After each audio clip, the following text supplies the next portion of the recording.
কিন্তু আল্লাহ পাক রব্বুল আলামিন হযরত সাদ ইবনে আবি ওয়াক্কাস রাদিয়াল্লাহু তাআলা আনহুর ভেতরে এমন একটা ঈমান দিয়ে দিয়েছেন, মাকে 2 দিনের জন্য বলেছিলেন সাদ ইবনে আবি ওয়াক্কাস রাদিয়াল্লাহু তাআলা আনহু, তিনি স্পষ্ট ঘোষণা দিয়ে বললেন, ওগো মা, 2 দিন পর্যন্ত আপনি না খেয়ে আসেন, কিন্তু আমি তারপর মুহাম্মদ রাসূলুল্লাহ সাল্লাল্লাহু আলাইহি সাল্লামের দরবার ছাড়তে পারি নাই।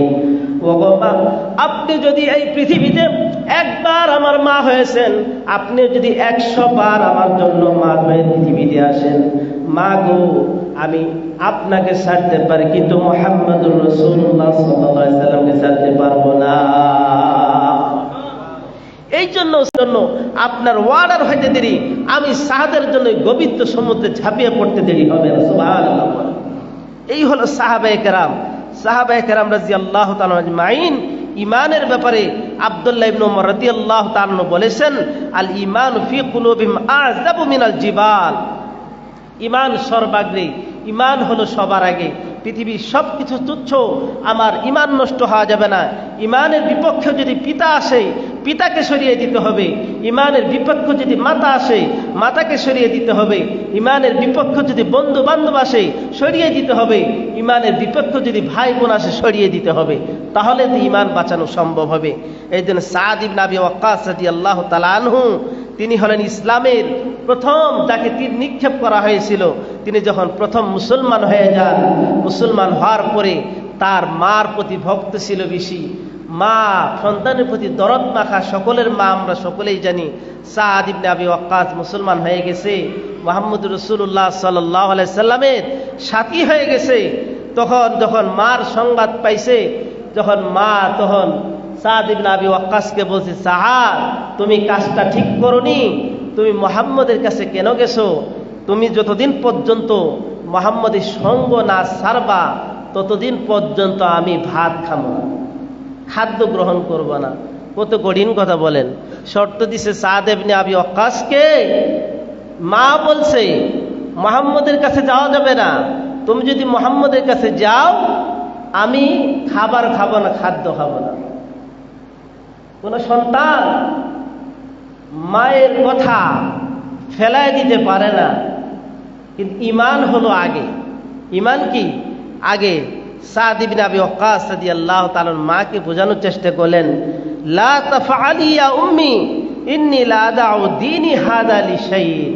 ওগো আমার মা, ওগো আমার প্রিয় মা, আপনি এই কথা এভাবে আমাকে বলেন না, কারণ আমি যে দিন গ্রহণ করেছি, যে ঈমান গ্রহণ করেছি, আল্লাহ এবং আল্লাহ রাসূলকে ভালোবেসেছি, আমি আপনার মোকাবেলায় আপনি এই কাজ কখনো করবেন না, খাদ্য ছেড়ে দিবেন।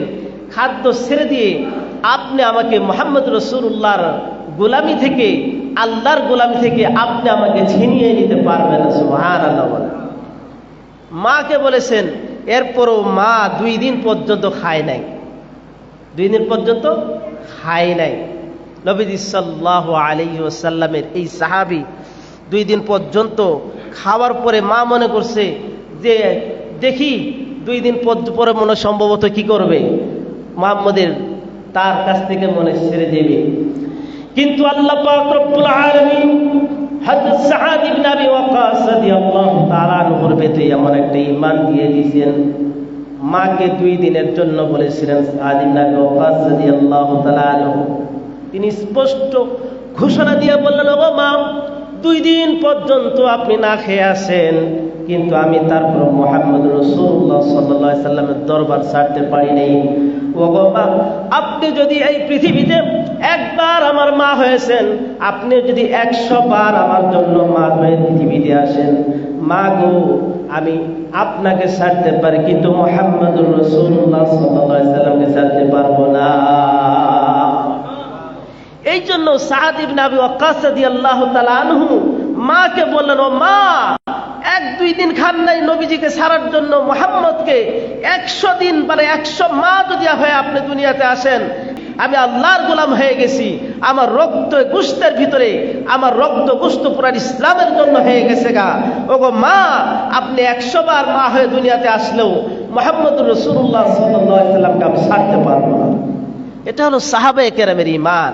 ঈমান সর্বাগ্রে, ঈমান আগে, ঈমান আগে। এই জন্য সাহাবায়ে কেরাম রাদিয়াল্লাহু তাআলা আজমাইনের ইমান, প্রিয় ভাইরা